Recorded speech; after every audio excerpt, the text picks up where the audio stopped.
하나님 말씀 빌립보서 4장 1절에서 4장 9절까지 말씀 우리 함께 교독합니다. 그러므로 나의 사랑하고 사모하는 형제들, 나의 기쁨이요 면류관인 사랑하는 자들아, 이와 같이 주 안에 서라. 내가 유오디아를 권하고 순두개를 권하노니 주 안에서 같은 마음을 품으라. 또 참으로 나와 멍에를 같이 한 내게 구하노니 복음에 나와 함께 힘쓰던 저 여인들을 돕고 또한 글레멘도와 그 외에 나의 동역자들을 도우라. 그 이름들이 생명책에 있느니라. 주 안에서 항상 기뻐하라. 내가 다시 말하노니 기뻐하라. 너희 관용을 모든 사람에게 알게 하라. 주께서 가까우시니라. 아무것도 염려하지 말고 다만 모든 일에 기도와 간구로 너희 구할 것을 감사함으로 하나님께 아뢰라. 그리하면 모든 지각에 뛰어난 하나님의 평강이 그리스도 예수 안에서 너희 마음과 생각을 지키시리라. 끝으로 형제들아, 무엇에든지 참되며 무엇에든지 경건하며 무엇에든지 오르며 무엇에든지 정결하며 무엇에든지 사랑받을 만하며 무엇에든지 칭찬받을 만하며 무슨 덕이 있든지 무슨 기름이 있든지 이것을 생각하라. 9절입니다. 너희는 내게 배우고 받고 듣고 본 바를 행하라. 그리하면 평강의 하나님이 너희와 함께 계시리라. 아멘.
아멘.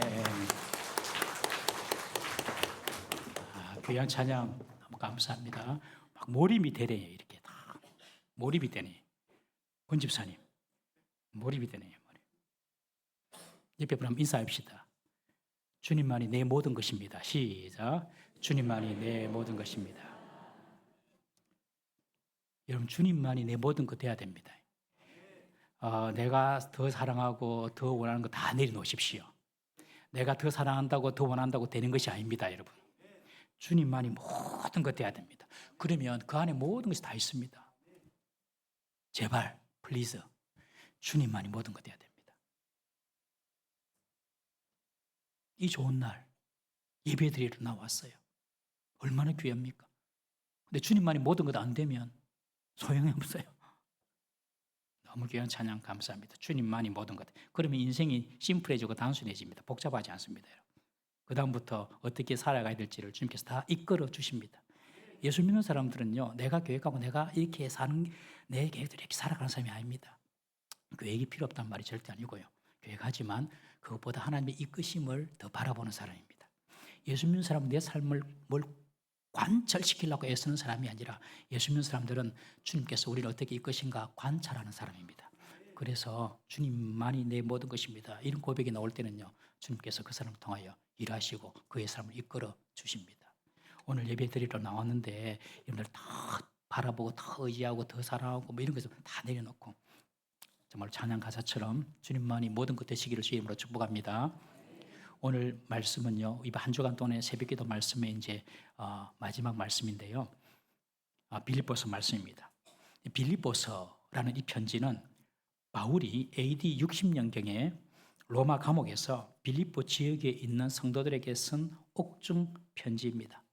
빌립보 교회는 바울이 2차 전도 여행 중에 개척한 교회인데 어떻게 바울이 2차 전도 여행 중에 이 교회를 개척했는지는 이번 주 새벽기도에 다 이야기했으니까 살펴보시고요. 이 빌립보 교회는 사도 바울이 전도하러 다닐 때에 아주 물심양면으로 도왔던 참 좋은 교회였습니다.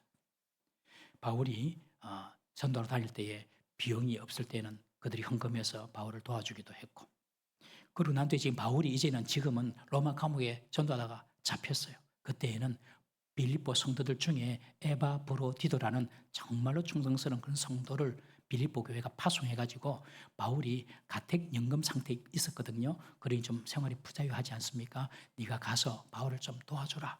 그래가지고 빌립보 교회에서 헌금만 보낼 뿐만 아니라 사람도 보내가지고 바울을 도와주었어요. 바울이 이 사람을 통하여서 빌립보 교회 형편을 듣게 된 것입니다. 좋은 소식만 들으면 좋은데 빌립보 교회가 좀 문제가 있다는 사실을 알게 됐어요. 어떤 문제가 있었냐면 크게 두 가지인데, 하나는 교회 안에 할례를 행해야지 구원받는다라고 가르치는 그런 사람들이 들어왔다는 거예요. 여러분, 구원은, 죄 용서는 오직 믿음으로 받습니다. 예수님께서 우리 죄를 위하여 십자가에 돌아가셨다는 이 사실을 받아들이고 진심으로 믿으면 내 죄 용서가 되는 거예요. 그런데 그 빌립보 교회에 그것으로 안 된다. 우리가 뭔가 해야 된다. 유대인들이 했던 것처럼 할례를 행해야 된다. 그래야지 구원받는다. 이렇게 거짓 복음을 가르치는 사람이 있어서 거기에 대한 권면과, 그리고 또 한 가지 문제가 뭐냐면 빌립보 교회의 지도자들 사이에 분쟁이 일어났어요. 특별히 여성 지도자인 요디아와 순두계 이 두 사람 사이에 분쟁이 일어나서 교회는 분쟁하면 안 된다. 그러면서 이제 분쟁하지 말 것을 이야기하는 책이 오늘 본문의 이야기입니다. 오늘 4장은 이제 빌립보서의 결론에 해당하는 부분인데요. 1절에 바울이 이 빌립보 교회를, 빌립보는 마케도니아 지역의 첫 번째 성입니다. 빌립보 성은. 그 빌립보 교회를 얼마나 사랑했는지 1절에 그렇게 자신의 사랑을 먼저 고백합니다. 우리 한번 1절을 다시 한번 읽어보겠습니다. 1절 시작. 그러므로 나의 사랑하고 사모하는 형제들, 나의 기쁨이요 면류가 아닌 사랑하는 자들아. 나의 사랑, 사모하는 너희들, 나의 기쁨이다. 너희들은 내 면류관이다. 사랑하는 자들아. 교회를 향한 사랑이 막 이렇게 넘쳤어요. 여러분, 신앙생활을 잘하게 되면 믿음의 동력자 된 성도들이 너무나 사랑스럽고 귀하게 여기십니다. 이게 아주 중요합니다. 같이 주 안에 있고 같은 말씀을 먹고 같은 인생의 목적을 가지고 살아가는 이 같은 믿음을 가진 형제들이 참 귀하게 여겨져요. 이 땅에 살지만 하늘의 비밀인 복음을 알고 같은 믿음을 가지게 된 것이 얼마나 큰 축복이고 얼마나 큰 은혜인지 우리가 알기 때문에 이런 믿음 생활하는 사람들이 참 귀하게 보여요. 피 한 방울 안 섞여도 뭐 피 한 방울 섞여도 싸우는데 뭐 피 한 방울 안 섞여도 참 귀하다. 교회 와서 봉사하고 섬기고 예배하고 참 귀하다. 서로를 볼 때 그런 귀한 마음이 드는 것이 내가 지금 건강한 신앙생활을 하고 있다는 겁니다. 옆에 사람 보시면 인사하세요. 참 당신을 보니 귀합니다. 시작. 참 당신을 보니 귀합니다. 이게 정상적인 신앙생활 하는 거예요. 사람이 참 성도들이 귀하게 보여야 돼요. 참 귀하다. 헌금하고 봉사하고 수고하는데도 설교하면서는 목사님이 똑바로 안 한다고 뭐라 하고 막 이렇게 똑바로 살아라고 뭐라 해도 그냥 교회 와서 하나님 말씀 듣고 자기 할 일하고 교회 밖에 사람들이 이해가 안 돼요. 다 이런 좀 이상한 사람들, 한개 미친 사람들 이리 보지요. 여러분 그런데 이곳에서 한 하나님을 믿고 섬기는 것이 얼마나 귀합니까? 그러니 이 서로를 볼 때 참 귀하다. 저 사람 참 귀하다. 이런 마음이 들어야 됩니다. 반대로 사람들이 싫고 미워지는 것은요. 내 신앙이 아프다는 거예요. 지금 빌립보 교회에 그런 문제가 발생한 것입니다. 교회 여성 리더인 요디어와 순두개가 지금 서로 미움으로 분쟁이 생긴 것입니다. 서로 귀하게 봐줘야 되는데 막 분쟁이 생겼어요. 바울은 요디아와 순두개가 주 안에서 같은 마음을 품으라. 같은 마음을 품어야 된다라고 지금 권면합니다. 여기 보면 권하다, 2절에 권하다라는 이 표현이 좀 젠틀하게 좀 권하는 것처럼 보이지만 원래 헬라어 파라칼레오 이 표현은요. 간청한다는 뜻입니다. 너희들이 한 마음이 되기를 내가 정말 간절하게 구한다. 바울이 가장 심각하게 생각했던 것이 뭐냐면 교회 내의 분쟁입니다. 교회 내의 분쟁. 교회는 절대로 밖의 공격이나 외부의 핍박으로 무너지지가 않습니다. 절대로 교회는 외부의 공격으로 무너지지 않아요. 여러분 이 당시 때에도 바울 당시 때에도 예수 믿으면 복음을 전하면 감옥에 가두고 그리고 얼마나 로마가 핍박을 많이 했어요. 황제 숭배 안 한다고 얼마나 잡아 죽이고 그랬어요. 그러나 교회가 무너집니까? 복음이 무너집니까? 오히려 313년도 그때는 뭐 국기독교를 공인하고 318년도에는 기독교를 국교로 삼고 그렇게 되잖아요. 외부에 박해 온다고 교회는 무너지지 않아요. 1960년 후반부터 1970년 후반까지 약 10년간 중국에서 모택동이가 공산주의 혁명으로 인민들을 또 다시 한번 새롭게 해야 되겠다 해서 문화 대혁명을 일으켰잖아요. 그때 교회도 무너뜨리고 예수 믿는 사람도 잡아 죽이고 10년 동안 엄청난 나쁜 짓을 많이 했죠. 그런데 교회는 다 사라지고 없는 것 같은데 오히려 교인들이 다 335 가정에서 모이고 이래가지고 지금은 중국의 기독교 인구가 1억 명 넘어요. 1억 5천, 1억 1이 되는 거예요. 핍받는다고 되는 것이 아니에요. 북한 보세요. 김일성, 김정일, 김정은 이 세 부자가 공산주의 독재로 공산주의도 아니에요. 북한은 공산주의가 아니에요. 그냥 주체사상 1인 독재지 공산주의도 아니에요. 그 독재로 교회를 핍박하고 있습니다만 여전히 북한에도 20만 명, 30만 명 그리스도인들이 있다잖아요. 놀랍지 않습니까? 교회는 외부의 박해로 무너지지 않습니다. 내부의 분쟁으로 내부의 다툼으로 교회는 분열이 생기고 무너지는 겁니다. 그래서 이 바울은 교회의 분열의 문제에 아주 예민했어요. 요디야 순두개야 절대로 한 마음을 품어야 된다. 그렇게 고민하고 있습니다. 보통 분쟁은 악이냐 선이냐 혹은 내 자신의 이권 문제가 걸리거나 자신의 영향력을 위한 헤게모니 싸움으로 인해서 발생을 하는데 이 두 사람의 싸움은 그런 싸움이 아니었어요. 이 두 사람의 싸움은 정말 하나님을 사랑하는 그런 마음을 가진 사람들이었는데 교회를 하는 방식이 달라가지고 거기에 대해 마음이 상하고 거기에 자존심 상하고 거기에 미움이 생긴 것이죠. 3절을 보시면 바울이 그렇게 이야기합니다. 그들의 이름이 생명책에 기록되어 있다. 요디아도 순두개도 다 내 일에 힘써서 도와준 사람이고 그리고 또 그들의 이름이 생명책에 기록되어 있는 구원받은 사람들이다. 이 두 여인은 참 귀한 여인이다. 그렇게 바울이 이야기하는 거죠. 그러니 요디아와 순두개가 그냥 악의적으로 어떤 이기적인 동기로 싸우는 것이 아니라 하나님을 위한 교회를 위한 열심으로 일하다 보니까 막 다툼이 생기게 된 거죠. 여러분 우리는 종종 좋은 뜻을 가지고 주의 일을 시작하다가도 서로 의견이 맞지 않아서 감정이 상하고 심하면 정말 원수가 되는 경우도 있습니다. 사도행전 15장에 보면 바울과 바나바가 2차 전도 여행을 떠나는데 큰 다툼이 있었어요. 바울은 마가를 데리고 가지 말자. 바나바는 자기 조카거든요. 조카 마가가. 그러니까 마가를 데리고 가자. 2차 전도 여행에도 마가랑 함께 동행하자. 바울은 함께 할 수 없다. 1차 전도 여행 때 한번 갔는데 중간에 힘들다고 포기하고 돌아와 버렸거든요. 그런 사람이 무슨 주님의 일을 하냐. 데리고 가자. 못한다. 안 데리고 간다. 바나바는 그래도 한번 더 기회를 주자. 데리고 가자. 그래가지고 결국 바울과 바나바가 찢어져 버렸어요. 그래서 바울은 2차 전도에 떠나고 바나바는 고향으로 가서 또 전도하고 결국 나중에는 바울이 마가를 영접함으로 서로 화해하게 됩니다. 여러분 주의 일을 하면서도 방식이나 생각이 달라서 싸울 수도 있습니다. 그러나 원수처럼 되는 것은 사탄의 시험에 빠지는 것인 것을 사탄의 시험에 빠진다는 것을 꼭 알아야 됩니다. 사탄은 이런 틈을 비집고 들어와서 교회 공동체를 깨어버리는 것입니다. 여러분 우리가 싸울 대상은 서로 믿음의 동력자가 아니라 세상 권세를 가진 악한 영과 어둠의 세력인 줄 믿으시길 바랍니다. 에베소서 6장 12절 말씀 한번 보겠습니다. 시작. 우리의 씨름은 혈과 육을 상대하는 것이 아니요 통치자들과 권세자들과 이 어둠의 세상 주관자들과 하늘에 있는 악의 영들을 상대함이라. 악한 영들과의 싸움이지 성도들끼리 다투고 싸우고 절대로 안 됩니다. 여러분 혹시 우리가 또 일을 하다가 다투고 싸우는 일은 빨리 화해하셔야 돼요. 빨리. 가정도 마찬가지고. 가정도 부부가 다투고 싸우면요. 사탄이 틈을 탑니다. 빨리 화목해야 됩니다. 혹시 우리 가정에 좀 서먹하고 싸운 부부가 있고 가정이 있으면 빨리 오늘 화해하셔야 돼요.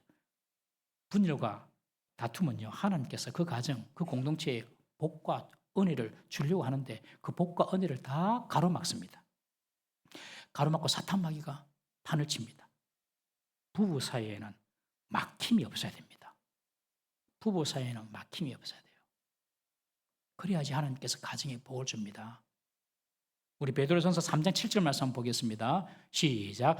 남편들아 이와 같이 지식을 따라 너희 아내와 동거하고 그를 더 연약한 그릇이요 또 생명의 은혜를 함께 이어받을 자로 알아 귀히 여기라. 이는 너희 기도가 막히지 아니하게 하려 함이라. 그대로 띄워주세요. 남편들에게 베드로가 하는 말이 아내를 귀하게 여기라. 이 귀하게 여긴다는 말은 존경하라 그런 뜻이거든요. 그 당시 뭐 아내를 존경합니까? 아내는 남자의 부속품인데. 근데 이 말은 당시에 말이 안 되는 이야기. 들으면 이게 무슨 말이고 이렇게 그 당시는 볼 말인데 베드로는 남편들에게 말합니다. 아내를 귀하게 여기라. 두 가지 이유로 첫 번째는 아내는 더 연약한 그릇이다. 여러분 남자가 육체적으로 강합니까? 여자가 육체적으로 강합니까? 남자입니다. 남자하고 싸우려면 안 됩니다. 남자가 육체적으로도 강하고 또 감정적으로도 강해요. 남자들이. 여기서 말하는 연약하다 이 말은 열등하다는 그런 의미가 아니라 다르다는 의미입니다. 여자는 남자의 갈비뼈로 만들었어요. 하나님께서. 갈비뼈는 부러지도 수술이 안 됩니다. 그냥 지가 알아서 붙도록 가만히 놔놔야 됩니다. 수술이 안 돼. 그렇게 가장 약한 뼈가 갈비뼈인데 그 갈비뼈로 여자를 만들었어요. 여자는 감정적으로도 그렇고 육체적으로도 그렇고 다 약합니다. 그리고 감정적으로도 풍성하고 아주 예민합니다. 일전에 장례식을 마치고 자기 의성인가요? 멀리 장례식 마치고 저녁에 돌아오는데 갑자기 이제 봉고를 타고 갔고요. 앞에는 남자 장로님들하고 집사님들하고 앉아있고 뒤에는 여자 권사님들 집사님 앉아있는데 갑자기 본관 안에서 와 그러는 거예요. 무슨 일이 있는 줄 몰라가지고 무슨 일이야 하고 뒤로 확 돌아봤거든요.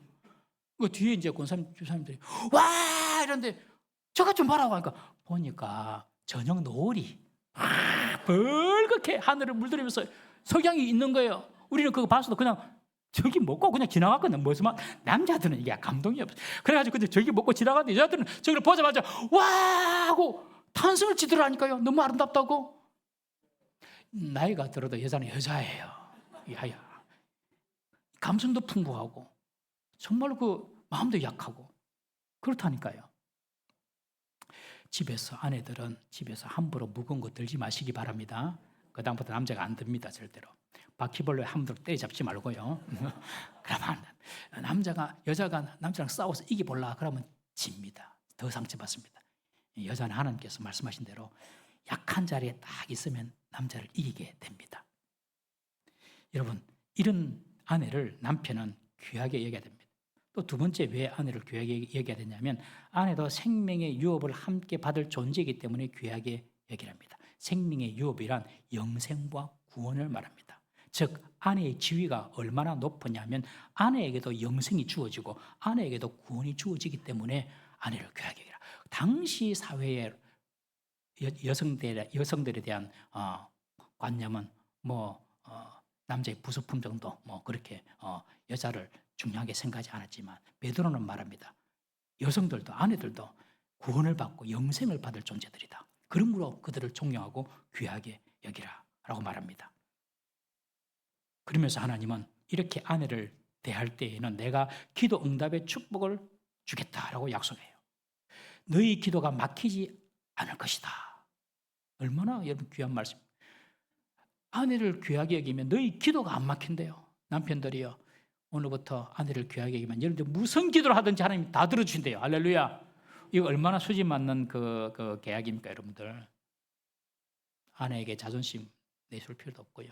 귀하게 여기면 내가 하는 기도 다 하나님께 상달되는 것입니다. 아내에 대한 남편의 태도가 바르지 못하면 영적으로 문제가 발생합니다. 기도도 막히고요. 기도의 응답도 안 됩니다. 만일 우리가 기도를 하는데 기도의 응답이 없다면요. 혹시 내가 아내를 대하는 태도에 무슨 문제가 있지 않는지 꼭 점검해야 됩니다. 꼭 점검해야 됩니다. 예수 믿는 사람들은 부부관계가 좋아져야지 건강에 복도 오고 물질에 복도 오고 명예에 복도 오고 그래 옵니다. 아내들은요.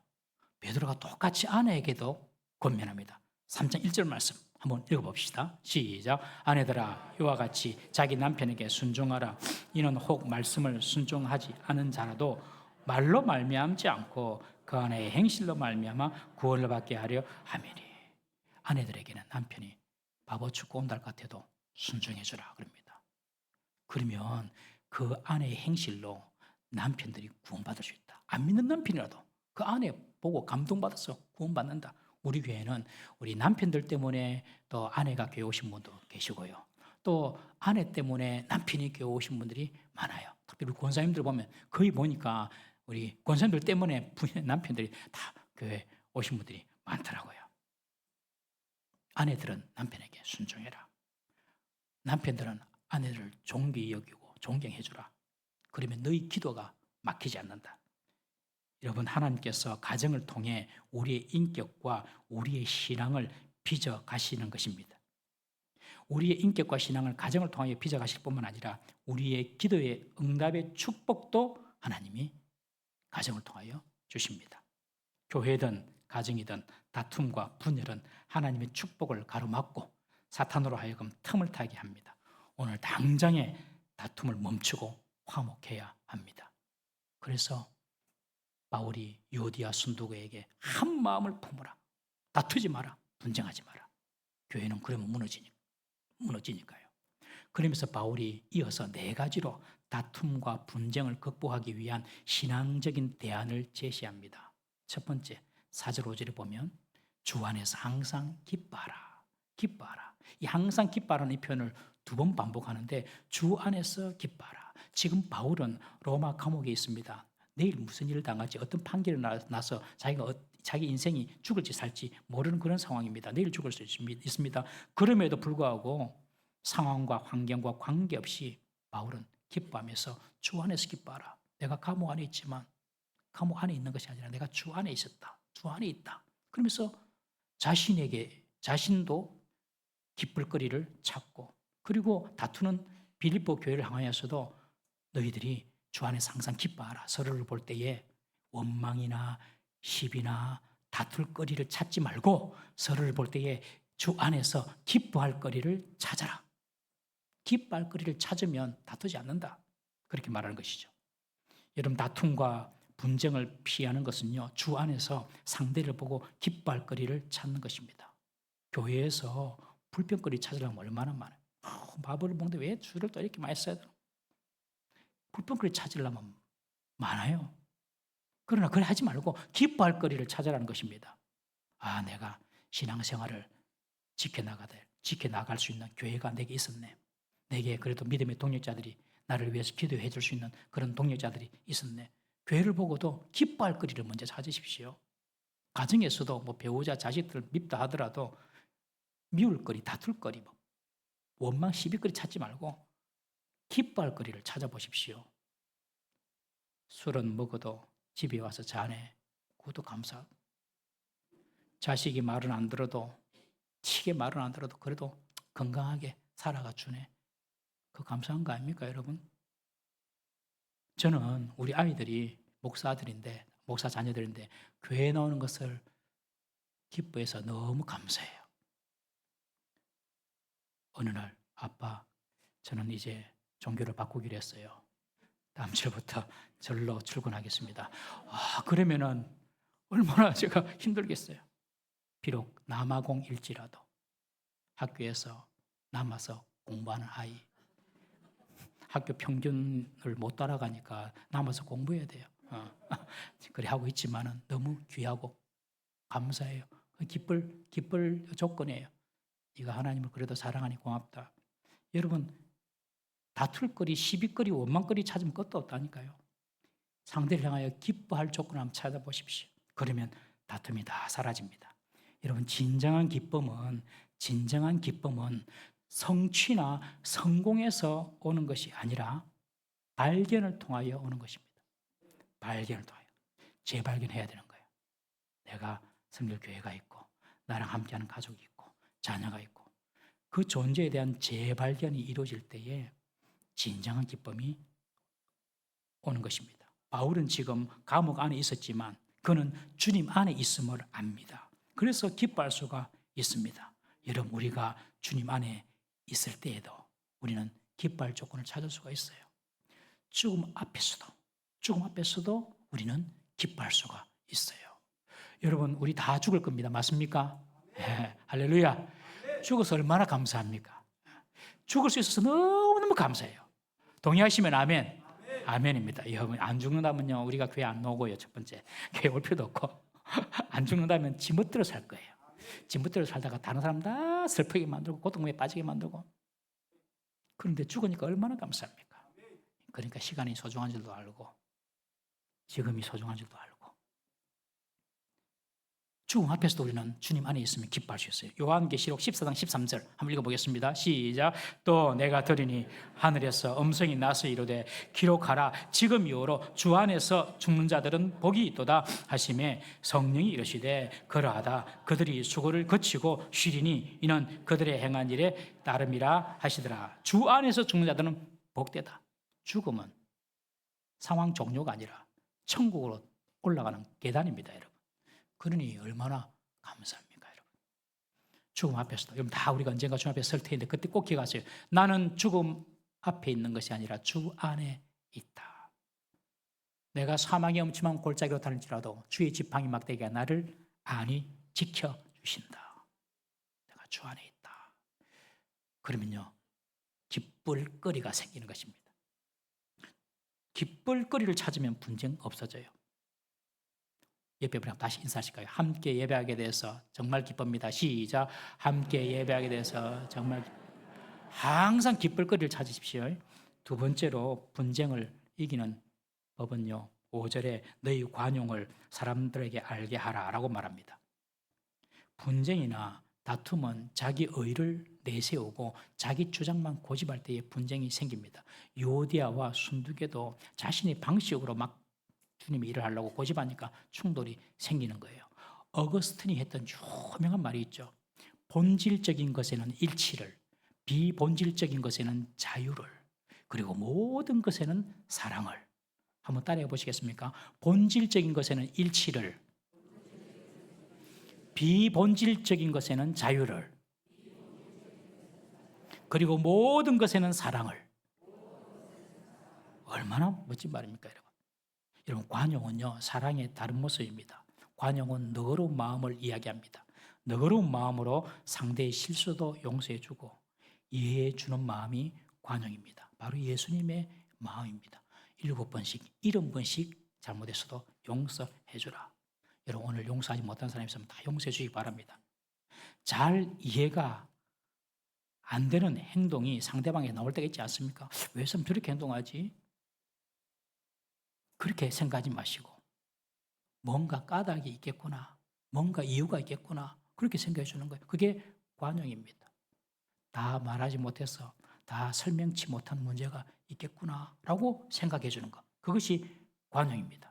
너그럽게 배려하고 용납해 주는 것, 그것이 관용입니다. 여러분, 우리 교회에 어떤 성도님이 결혼을 했는데 남편이 교회 나가는 거 싫어하고 집안에 교회 나가는 거 싫어하는데, 안 믿는 집 또 안 믿는 사람과 결혼해가지고 마음고생하면서 그래도 예배는 드려야 되겠다 싶어. 어떻게 하지? 설거지 막 하다가 교회는 예배 주일날 되는데 예배는 드려야 되는데, 그래가지고 남편에게 나 잠깐 갔다 올게 하고 설거지 하던 복장 그대로 슬리퍼 신고 교회 온 거예요. 옷은 물에 다 젖고 김치, 고춧가루 묻히고 교회 온 거예요. 슬리퍼 신고. 그걸 보고 누가 어째 교회를 저래 오노? 교회를 오려면 최소한 좀 단정하고 와야지. 앞으로 그런 복장하고 오지 마세요. 그랬으면 그분 우리 교회 성도 못 됐습니다. 우리가 어떻게 다 남을 이해합니까? 자기도 모르면서. 남에 대해서는 아예 판단 자체를 보류해야 돼요. 그리고 그냥 무슨 뜻이 있겠구나, 무슨 이유가 있겠구나, 이게 관용입니다. 관용. 그럴 수 있습니까, 여러분? 그래 돼야 됩니다. 그래야 사람이 삽니다. 생명이 살고. 여러분, 관용은요, 그리스도인의 미덕입니다. 교회 다닌다고 말할 필요가 없어요. 그냥 관용을 보여주면 돼요. 관용을. 여기 덧붙여서 바울이 말합니다. 주께서 가까우시니라. 주님께서 가까이 와서 주님께서 심판하신다는 거예요. 주님께서 심판하실 때에는 너희가 행한 대로 내가 심판하겠다, 그렇게 말하는 건데, 여러분, 성도에게는 죄에 대한 심판은 없습니다. 우리가 심판하면 죄만 바라보고 벌레는 거 아닌가 이런 생각, 그것만 심판이 아니에요. 우리 성도는 죄에 대한 심판이 없어요. 왜냐하면 예수님이 십자가 위에서 우리 죄 문제를 다 해결하시기 때문에 우리가 죄값을 받을 이유는 없는 거예요. 한식교에서 말하는 것처럼 지금 예수님이 저기 공중에서 예수 믿는 사람들 누가 진짜인가 아닌가, 누가 제대로 믿나 안 믿나 조사하는 조사 심판 교리 전부 다 거짓말입니다, 여러분. 예수님이 우리 십자가 위에서 다 돌아가셨어요. 우리 죄 문제 다 청산하셨어요. 우리에게 남은 것은 뭐만 남느냐 하면 죄는 다 십자가로 해결받고 우리에게 남은 것은 주를 위하여 살았던 옳은 행실만 남습니다. 딱 옳은 행실만 남아요. 그래서 그 옳은 행실을 가지고 주님 앞에서 심판받아요. 그것은 상급의 심판이라고 하는 거예요. 죄의 심판은 없고 우리에게 상급의 심판이 있는데, 주님께서 그렇게 말씀하시는 거예요. 너희들이 비판하는 대로 너희도 비판받고, 너희들이 헤아려 주는 그 마음으로 너희들도 헤아림 받을 것이다. 그러면서 이런 말을 합니다. 야고보서 2장 13절 한번 읽어볼게요. 야고보 2장 13절 시작. 긍휼을 행하지 아니하는 자에게는 긍휼 없는 심판이 있으리라. 긍휼은 심판을 이기고 자랑하느니라. 긍휼을 행하라. 긍휼을 너희들이 다른 사람 행했으면 너희들도 긍휼 있는 심판을 당한다. 여러분, 관용하는 성도 되시길 바랍니다. 서로 관용하면 싸울 일이 있겠습니까? 싸울 일이 없죠. 세 번째, 다툼과 분쟁을 이기기 위해서는 기도하라고 합니다. 우리 6절, 7절 말씀 다 같이 한번 읽어보겠습니다. 시작. 아무것도 염려하지 말고 다만 모든 일에 기도와 간구로 너희 구할 것을 아뢰라. 그리하면 모든 지각에 뛰어나신 하나님의 평강이 그리스도 예수 안에서 너희 마음과 생각을 지키시리라. 6절에 보니까 아무것도 염려하지 말고. 여러분, 분쟁은요, 다툼은요, 염려가 많으면 생깁니다. 염려가 많아지니까 불안해지고, 염려가 많으면 다툼과 분쟁이 생겨요. 항상 다툼과 분쟁이 있는데 한번 들어가 보세요. 다 염려가 많아서 그래요. 염려하지 말고 기도하고 간구하고 감사해라. 여러분, 그렇지만 염려가 어떻게 안 한다고 안 되집니까? 여러분, 사람은 태어날 때부터 염려의 시작 아닙니까? 아이가 태어났습니다. 잘 자라야 될 긴데 그때부터 염려가 시작되는 거예요. 또 어느 정도 자라면 이제 학교 갑니다. 공부는 잘 따라가야 됐긴데, 공부하고 또 이제 마치면 대학은 잘 들어가야 됐긴데, 대학 졸업하면 직장은 잘 구해야 됐긴데, 직장 구해 살면 사람 잘 만나야 됐긴데, 사람 잘 만나서 결혼해 살면 아는 잘 낳아야 됐긴데, 안 낳고 살면 또 잘 커야 됐긴데. 여러분, 사람은 염려는 사람의 삶에 뗄래야 뗄 수가 없는 거예요. 잠깐 방심하면 모든 것이 염려입니다. 여러분, 얼마나 이 세상에 사건 사고도 많습니까? 여러분, 얼마나 많아요. 다 염려할 거래요. 그런 염려의 문제로 발만 동동 구르지 말고 기도의 자리까지 나아가라는 겁니다. 여러분, 염려가 있습니까? 좀 마음으로 좀 걱정되는 게 있습니까? 바로 무릎 꿇고 기도하십시오. 염려가 내 마음속에 어느 순간 훅 들어올 때가 있어요. 그럴 때는 미루지 말고 바로 그 자리에서 무릎 꿇고, 하나님, 이 내 염려를 하나님께 올려드립니다. 하나님, 내 마음이 이렇게 좀 넓어서 합니다. 하나님, 답답합니다. 염려가 됩니다. 하나님, 이 문제를 해결해 주세요. 기도 자리에 가셔야 돼요. 그리고 기도의 자리로만 가는 것이 아니라 그 다음에 기도와 간구로. 간구는 뭐냐면 간절하게 구하는 겁니다. 간절하게 구하는 거. 마치 야곱이 야복 강가에서 천사를 만나가지고 천사에게 씨름하면서, 천사를 붙잡고 씨름하면서, 당신이 나에게 복을 주지 아니하면 내가 당신을 놓아줄 수가 없습니다. 그렇게 지금 해가 다 떠오르고 있고 지금 천사 가야 되는데 그때 꽉 붙잡고 그렇게 기도하는 것이 간절하게 기도하는 간구예요. 여러분, 기도는 해요, 사람들이. 그런데 간구는 잘 안 해요. 기도는 하는데 간구까지 안 가. 간구까지. 여러분, 간구까지 가야 됩니다. 간구까지 가는 것으로 끝나는 것이 아니라 보니까 감사함으로 하리라. 감사함으로. 간구로 마치는 것이 아니라 감사까지 가야 돼요. 감사까지. 기도하다 보면 감사가 흘러나옵니다, 여러분. 자식이 결혼할 나이가 됐는데 결혼 안 하면 부모들 다 염려하잖아요. 걱정하잖아요. 그런데 기도하고 간구해 보니까요, 마음이 평안을 주세요. 결혼해가지고 불행해지는 삶보다 지금 있는 것이 더 행복하다는 거예요. 그럴 수 있지 않겠습니까, 여러분? 결혼한다고 다 뭐 좋습니까, 여러분? 지금 있는 삶이 더 행복해요. 더 좋고. 그럴 수도 있어요. 물질에 쪼달려서 염려를 많이 하고 있는데 물질이 없으니까 삶은 좀 불편하긴 한데 오히려 가족들이나 가까운 사람이 소중해집니다. 그리고 돈을 아껴 쓰는 지혜도 생깁니다. 사람이 돈만 많아지고 자리만 높아지면요, 사람이 귀한 줄 몰라요. 다 자기 눈알의 사람으로 보고요. 자기가 높아지면요, 자기보다 나은 사람은 다 비천한 사람으로 그래 본다니까요. 건강이 안 좋아서 염려했는데 기도하다 보니까 건강 때문에 더 하나님을 가까이 모시고 더 거룩하게 되고, 아픈데 어떻게 죄 짓습니까? 죄 지을 생각도 안 하고 더 하나님을 갈망하니까 영적으로 더 성숙하고 더 충만해지니까 감사가 되는 것입니다. 염려가 있으면 염려만 머물지 말고 기도의 자리로 나아가야 되고, 기도의 자리에서 머무는 것이 아니라 간구의 자리까지 나아가고, 간구하면서 하나님께 감사할 때에 하나님께서 지각에 뛰어난 하나님의 평강을 부어 주시겠답니다. 여기서 말하는 지각에 뛰어난 하나님의 평강이라는 것은, 지각이라는 것은 인간의 이성이나 인간의 지성이나 인간의 합리적인 사고를 말하는 거예요. 그런 합리적인 생각을 뛰어넘는 위로부터 오는 평강을 주시겠다는 거예요. 여러분, 이런 평강 경험해 보셨습니까? 한 번도 이런 평강을 경험하지 못한 분들은요, 제대로 기도한 사람 아니에요. 제대로 기도하면요, 문제는 여전히 있어요. 아직까지 해결 안 된 답답한 것이 있어요. 근데 마음의 위로부터 그냥 평안이 넘쳐요. 그냥 평안이.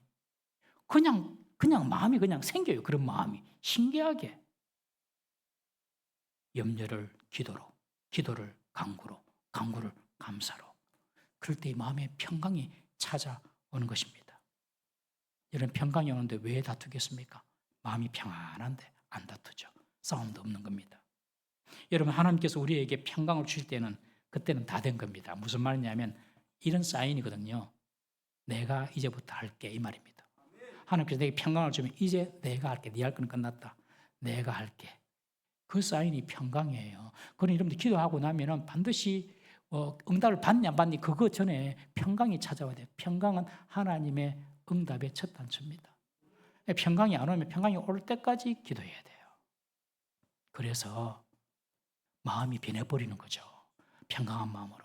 여러분, 진짜 기적이 무엇입니까? 진짜 기적은 마음과 생각이 바뀌는 겁니다.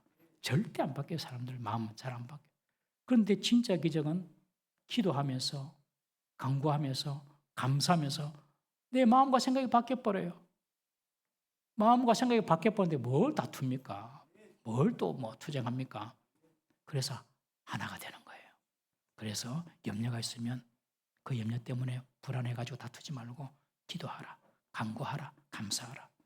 평강을 함께 주신다. 우리 모든 성도님들 위에서 주신 하나님의 평강을 맛보기를 주의 이름으로 축복합니다. 마지막 네 번째로 우리가 배우고 받고 듣고 본바를 행하라고 합니다. 우리 8절에서 9절 말씀 한번 읽어보겠습니다. 8절에서 9절 시작. 그토록 형제들아 무엇이든지 참되며 무엇이든지 강건하며 무엇이든지 옳으며 무엇이든지 정결하며 무엇이든지 사랑받을 만하며 무엇이든지 칭찬받을 무슨 길이 있든지 이것들을 생각하라.